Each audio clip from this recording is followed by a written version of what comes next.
Okay, well, thanks so much to the organizers. I never thought in my academic career I'd be giving a presentation on Warhammer, so this is a lovely day. um, the title for my presentation is actually inspired by a line from Jagatai Khan. Do you know what I fear, Targutai? Nothing. Only beasts fear nothing. Yasuge smiled. Decrepitude then, the Khan nodded. And I think anyone who's read Scars was probably struck by this passage, because if you know anything about Space Marines, you know that they're supposed to know no fear. Right? This is the Emperor's great declaration. They are my Space Marines and they shall know no fear. But those who've read any Warhammer lore know that there's many descriptions of them knowing fear. So this is a puzzle, let's say. What I want to do today is I'm going to present a theoretical framework that I think gives us an elegant way of understanding Space Marines and the relationship to fear. And this is the Stoic view that's defended by Cicero in the Tusculan Disputations. So there's a lot of ground to cover. And to make things a little bit easier, this is sort of what I have in mind. I'm going to try to begin with a few more philosophical, conceptual questions about what fear is and what it means to know it. And then I'm going to dive into some lore and try to figure out what is the sense in which Space Marines know no fear. We're going to look at a few passages from the early Horus Heresy books. And then if we have time, I'm at least going to pose a normative question, which is, should the Space Marines know no fear? So, as I say, my theoretical framework is Stoic. And particularly, it's the Stoic view that you find in Cicero's Tusculan Disputations. I should note that Cicero himself isn't a Stoic. He's technically an academic skeptic. And what that basically means is that in every sphere of inquiry, he's trying to find whatever seems most plausible or truth-like. And when it comes to the emotions, he thinks that the most plausible view one could have is a Stoic view. Now, the Stoic view of the emotions is quite complex, and there's a lot to pull out of it. But for our purposes, I really just want to focus on a couple ideas. And I think the most important thing I need for my purposes is the idea that an emotion is not a feeling. So emotions can involve feelings, like the emotion of fear feels a certain way. It's a little bit difficult to describe, but we could talk about what it feels like to be in fear. One maybe feels a certain kind of contraction in the chest. One feels a withdrawing, a smallness. Maybe there's physiological responses like sweat, maybe shivering, these sorts of things. And we could give similar sorts of descriptions for what it's like to experience other emotions. That being said, I think it would be a mistake. I think the Stoic view would say it's a mistake to identify an emotion with these sorts of feelings. And I think primarily for two reasons. One is that the sorts of feelings that are associated with fear aren't unique to fear. So we could say that feeling fear involves a kind of tightness in the chest, but it's certainly not the case that a tightness in the chest is characteristic of fear. People in love feel a tightness in their chest, and people who are distressed feel a tightness in their chest, and so on and so forth. People who are hot or cold will sweat and shiver respectively. So these sorts of physiological responses or these sorts of feelings can't be what characterizes fear. And more than that, I think if you think of emotions that are adjacent to fear, things like nervousness, anxiety, terror, trepidation, horror, and so on and so forth, you need to be a little bit more precise than just identifying feelings, because I think feelings aren't quite fine-grained enough to distinguish all these different emotions. Okay, so probably more I could say, but I think that's enough. The point is that if you're going to characterize an emotion, you need something more than just the way it feels. The Stoic insight is to say that the extra thing you need is some sort of cognitive element. And by that, I mean that emotion involves belief.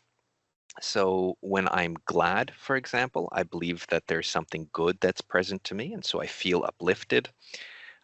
When I'm distressed, I believe that something bad is present, and so I feel contracted and small. And in fear, at the very least, I believe that something bad is going to happen in the future, and so I feel withdrawn. I feel um, pushed away, in a sense. So, the reason I fear going to the dentist next week is because I think that there's something bad that's going to happen to me. I'm going to experience pain, and so I feel withdrawn and pushed away from that experience. And I certainly wouldn't fear going to the dentist if I didn't have that belief, if I didn't think that pain was forthcoming. So I wouldn't have the feelings associated with fear. I think you could even go so far as to say that it's these beliefs about what's good and bad that actually are the causes of the feelings, but we don't need to go into that can of worms. The other thing I need to say is that as a category, the Stoics understand emotions to be these sorts of movements of the mind, like an uplifting, a contracting, a withdrawing, and so on and so forth. But they're movements that are caused by false beliefs about what's good and bad. So that's worth emphasizing. For the Stoics, built into the concept of an emotion is a mistaken grasp or understanding of what's truly valuable or not valuable. So, like any ancient school of philosophy, the Stoics have a view of what it means to become wise, what it means to be a sage. And in the Stoic story of sagehood, the wise person has no false beliefs about what's good and bad. In fact, they understand that the only thing that's truly valuable is virtue, and the only thing that's truly um, not valuable is vice. And so, because they don't have the requisite beliefs that are built into the concept of emotions, they don't actually experience emotions. Now, one of the misconceptions of Stoicism is that what this means is that the Stoic sage is an unfeeling mass, which is false. Just because the Stoic sage, the wise person, doesn't experience emotions doesn't mean that they don't feel certain ways. However, the ways a Stoic sage feels correspond to correct beliefs about what's good and bad. So it's true that the Stoic sage does feel a sense of uplifting, but it's only in response to the idea of their own virtue. And it's true that the Stoic sage withdraws, feels that sense of being pushed away that we do when we experience fear. But for the sage, it's only in response to that thing, the only thing which is truly bad, which is the prospect of vice. So, because emotion built into it has the idea of a mistaken belief about what's good and bad, we don't say the Stoic sage experiences emotions, but they experience something that's, say, functionally equivalent to them. And Cicero calls these consistencies. So I'm just going to very quickly, I won't read the entirety of these passages, but just a couple points. In A, you have a general categorization of emotions. I'll just read the bolded part. Cicero summarizes by saying every emotion is a movement of the mind, right? A withdrawing, a contracting, an uplifting, a shrinking, which is apart from reason or heedless of reason or disobedient to reason. This is because it's based on a false belief.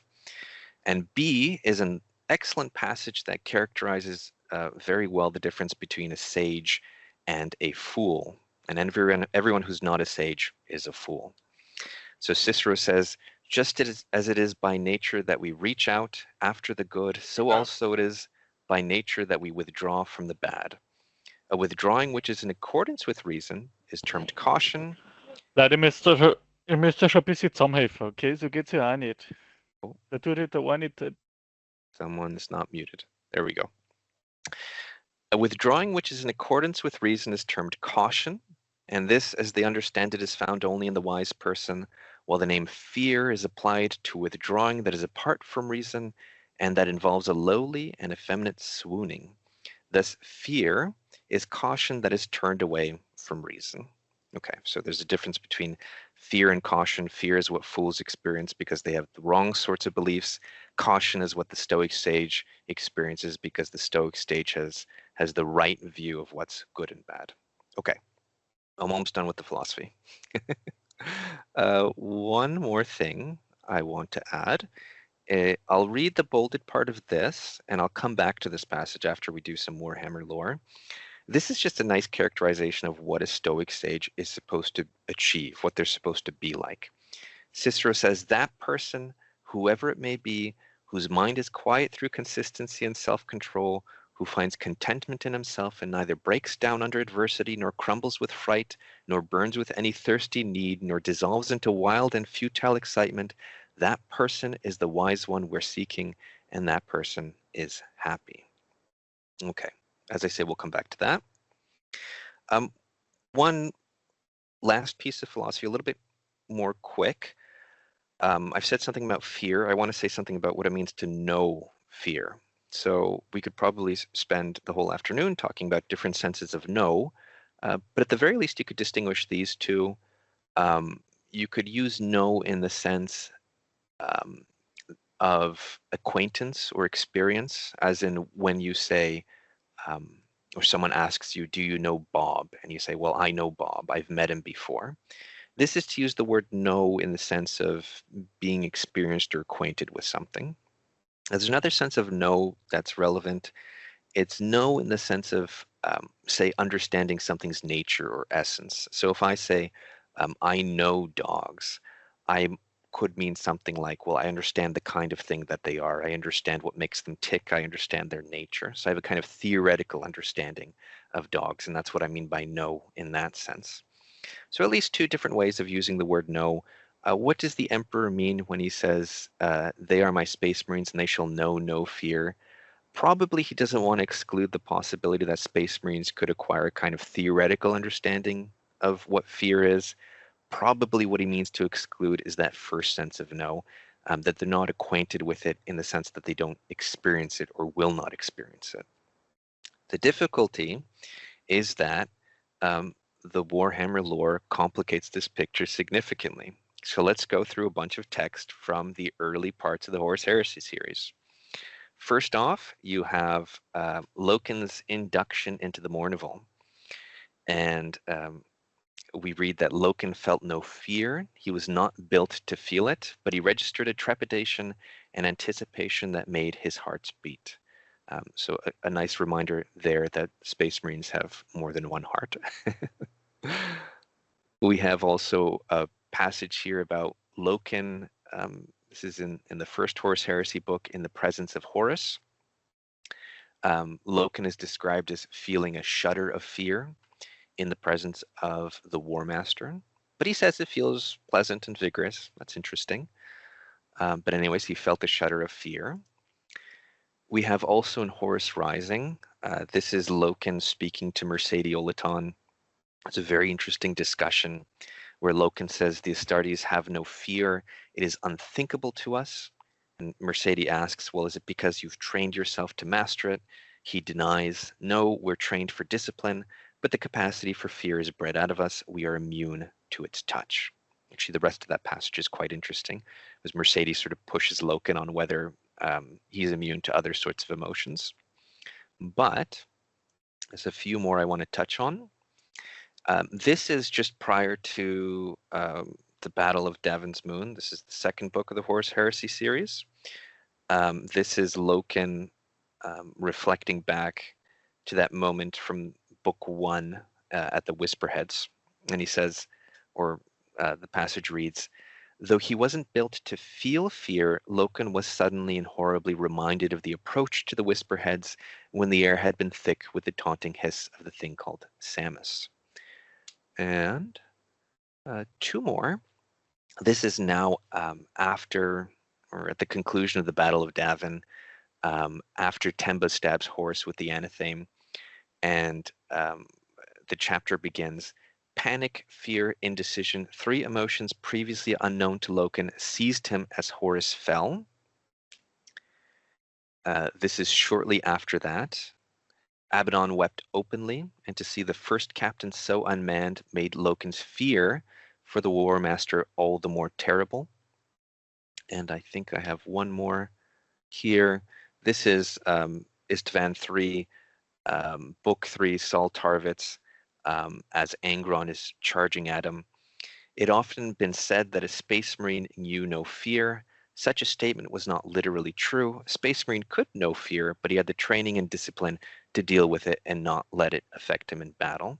Actually, this passage is very interesting to the one with Loken speaking to Mercedes, where Mercedes asks, have you trained yourself to master it? And Loken says, no, we're trained for discipline, but the capacity for fear is bred out of us.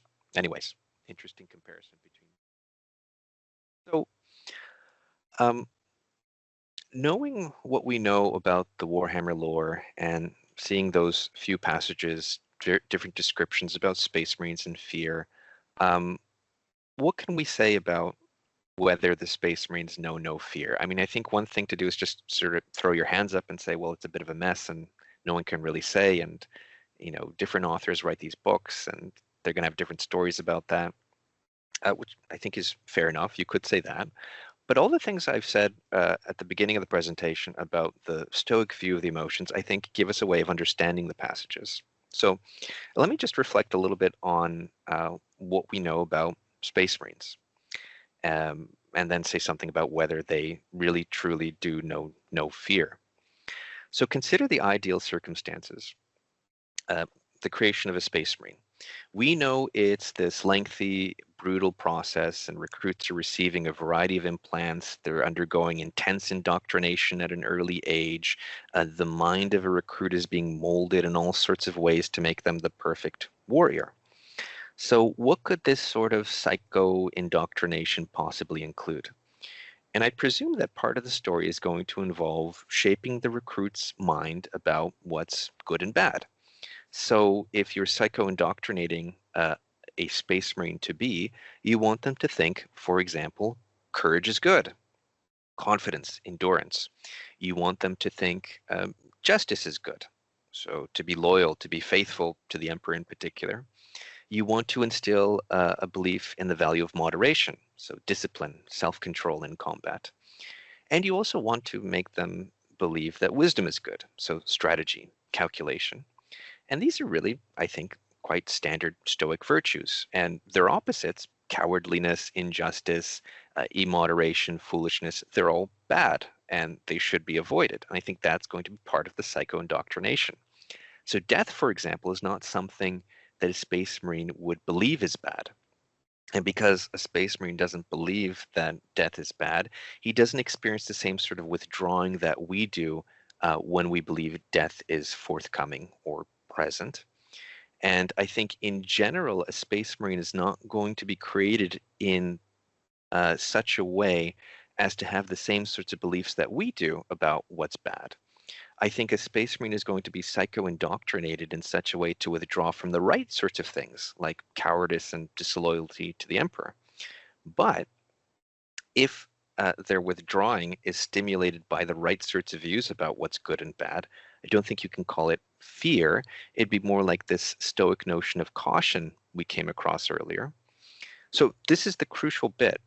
To the extent that the psycho-indoctrination of a Space Marine is successful, they're not going to experience fear as we know it because they don't have the requisite beliefs for stimulating fear. And it's true then, in a sense, they're not built to feel fear because they're not built to have the beliefs you need to experience fear.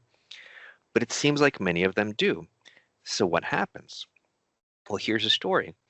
According to the Stoic view, if you're going to start experiencing emotions or experiencing emotions that are different from the ones you're used to, it's always going to be on the heels of some sort of change in your belief system. Right? Beliefs and emotions, they're part of a package deal.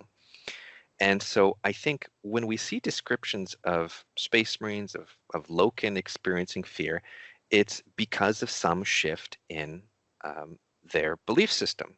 So if you go back and look at this passage, right, panic, fear, indecision, these were unknown to Loken, but they seized him. And importantly, they seized him, excuse me, just having a little bit of an issue with the slides. They seized him when Horus fell. And I think that's relevant because as far as Loken is concerned, Horus is a demigod. How could he possibly fall in battle? But there he is, felled by Temba and the Anathane. And I think this uproots the way Loken thinks about things, causes him to have new beliefs about what's possible in the universe and accordingly what's good and bad. And with those new beliefs come new emotions. And I think also as a space marine comes to see the imperial truth crumble around them and comes to learn more about chaos and the true nature of the universe, that's also precipitating a kind of change in their belief system. And so one would expect that on the heels of that, you get a change in the emotional life of a space marine. And so um, I'm almost out of time, so I'll just mention two last quick things. If you go back to the passage I mentioned earlier um, about what a sage is like, you see that one of the things Cicero stresses is vigilance, consistency, that a sage doesn't is able to anticipate everything that happens. They're not surprised. They foresee everything. Nothing strange occurs to them at all. This is the end of that particular text. And so I think someone in the position of Loken, whose belief system has been so uprooted and so changed by the Horus's fall and the crumbling of the imperial truth and all these sorts of things, is experiencing a sort of, well, I'll use the word, a kind of chaos in their understanding of the universe that's really opposed to stoic sagacity. So anyways, I think you can use that stoic way of thinking about things to, in the first instance, explain the sense in which Space Marine isn't built to feel fear, and then yet use the same system to explain how a Space Marine could come to experience fear. The big question, which I'm not really going to be able to dig into too much, but I'll raise it and maybe we can discuss in the Q&A, is the normative one. So should a Space Marine know no fear? And I'm going to be a philosopher and say something very hedgy. I'll just say yes and no, but maybe more so no. But I should stop now, and you can push me on an explanation maybe in the Q&A. Okay, thank you for your attention.